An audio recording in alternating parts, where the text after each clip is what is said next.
Hello everybody. Today is the 24th, but this video is for yesterday, the 23rd. I was out of the office yesterday, so I'm just getting around to making Trader Jim's video for yesterday. It was a winning day overall, but there was a couple of losing templates, or one losing template, I believe. So, not going to say too much. Let's just get into yesterday's video and have a look, see what happened. January 23rd, pre-market oil trade. This is a market that is just weak. It doesn't seem to have any feet to stand on, so I was on shorts and the other trader took a short over here. Same exact template as yesterday, $500 target on two contracts. So this template is slightly different than the NASDAQ Super Enco 6 in that first target is at 20 ticks as opposed to 40.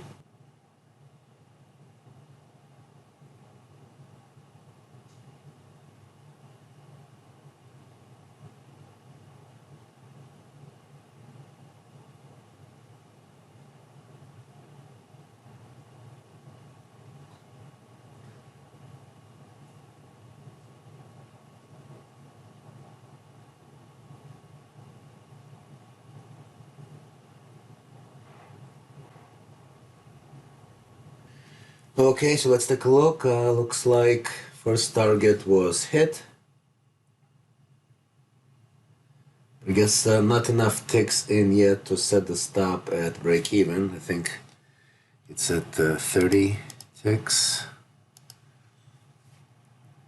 Yeah, at 30 ticks it starts to trail.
Alright, so indeed this trade was done. We continue to move lower.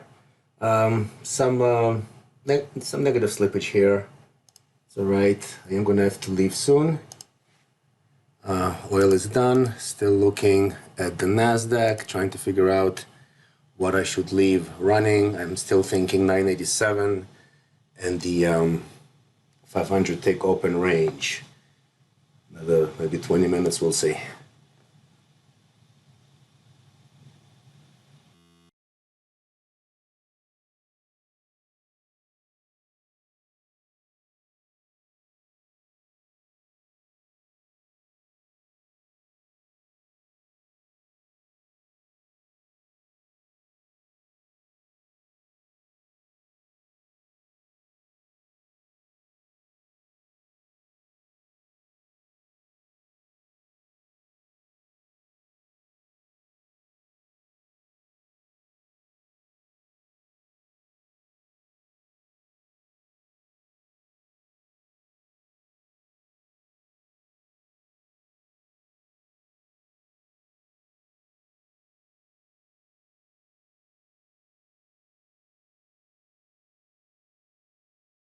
I am back.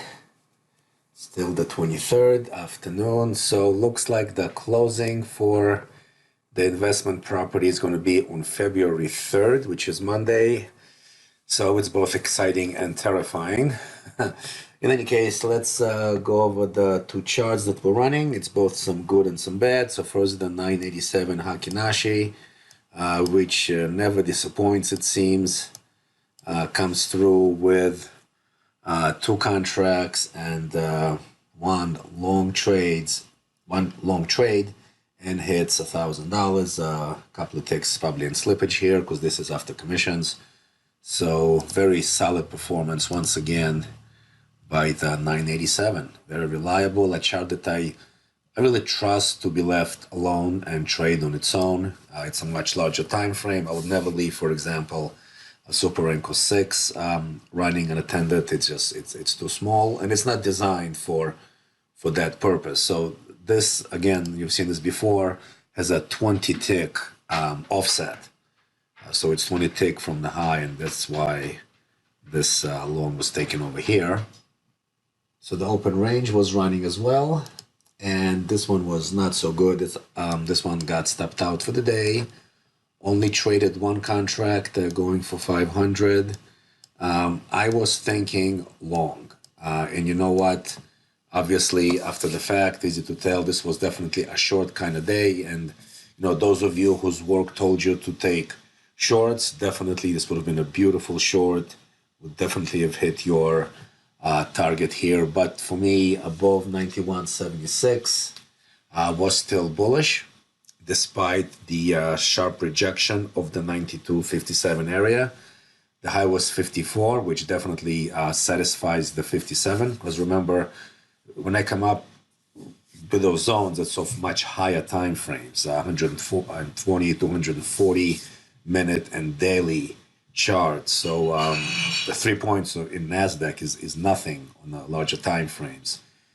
So the 57 zone was rejected, but they did not break 76. As a matter of fact, the overnight low was 77. So they tested that 91.76 zone and bounced off it. So I was still bullish.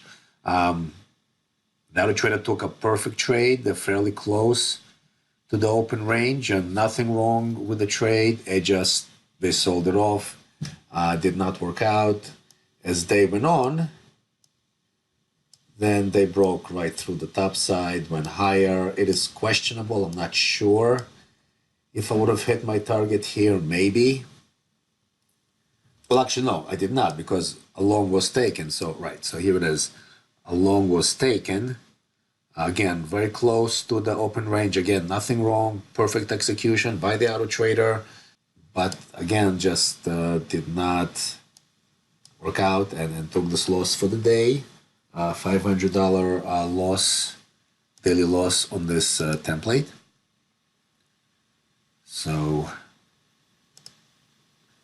and even, looking back on the Hakinashi, the reality is, if I was home, I would have disengaged the auto trader. I would have disabled the longs. Not that I would be thinking short at this point yet, but breaking the 75 was pretty substantial.